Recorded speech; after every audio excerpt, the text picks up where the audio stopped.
नाही केली कारवाई तुमच्यापेक्षा हिजडे भले नाहीतर रस्त्यावर उभी राहिलेली बरी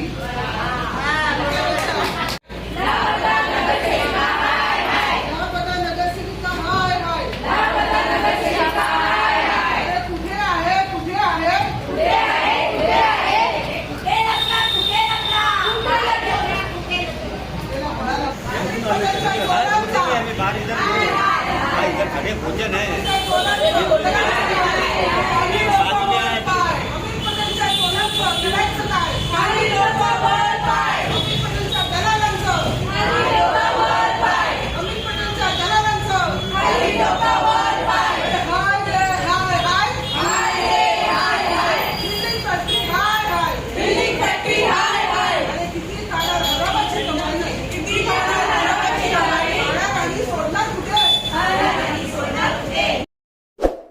प्लीज हमारे चैनल को सब्सक्राइब करें।